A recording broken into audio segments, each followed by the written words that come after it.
Hindi kayang i-capture ng 100% yung ganda ng lugar. Tara sa Zambales. Ibang klase din kasi yung energy na binibigay ng lugar na 'to. 'Pag kailangan mong mag-reset, dito ka.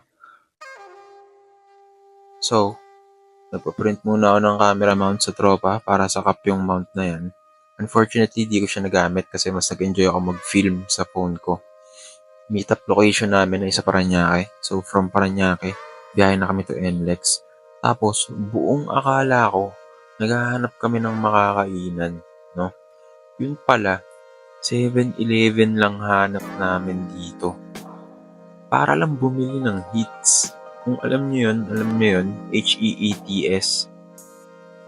Kung makikita nyo, pasubik na yun at dito na nga kami tsumibog sa McDo SBMAA. Kain, konting kwento, tawanan, stretching, konting bisyo, tapos larga na ulit. Dire-diretso na yung travel namin papuntang Botolan, Zambales. Mga 3 to 4 hours din siguro yung biyahe from SBMA.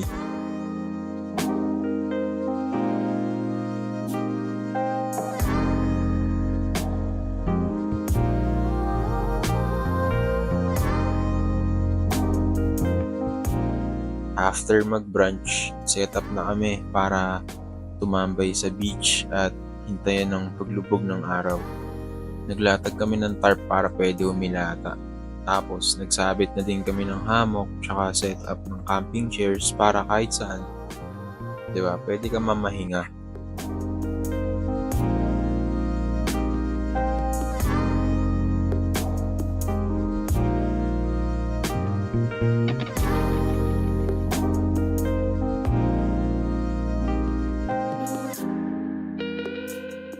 Pero ito na nga yung pinaka-inaabangan namin, yung sunset. Hindi kayang i-capture ng 100% yung ganda ng lugar. Wala akong masabi, mapapaluha ka sa ganda pag nakita nyo. Sobrang peaceful, kasama mo yung tropa, kwentuhan, sound trip. Maraming salamat sa araw na to, universe.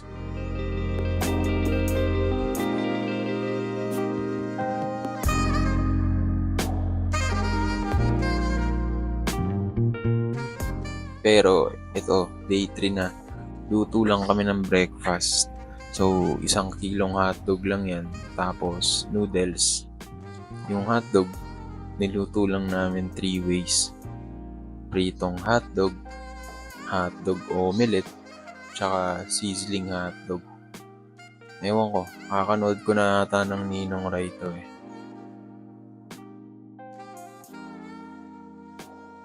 Uy, birthday niya nga pala nung nagpunta kami. Happy birthday, Bianx.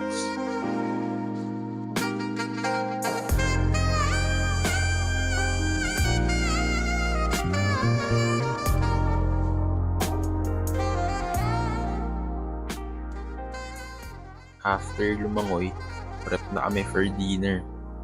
Beef curry ang niluluto namin dyan. Tapos nagmarinade din kami ng liempo at manok para sa ihaw namin mamaya.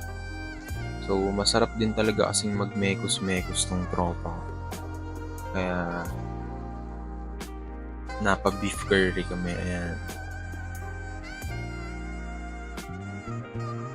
Eto na nga, inihaw na namin yung liempo at manok.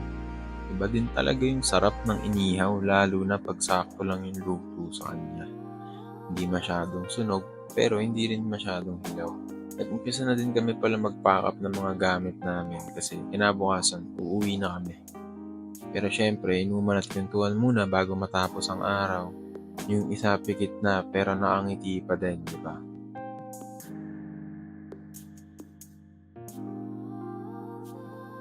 Maraming salamat, Zambales.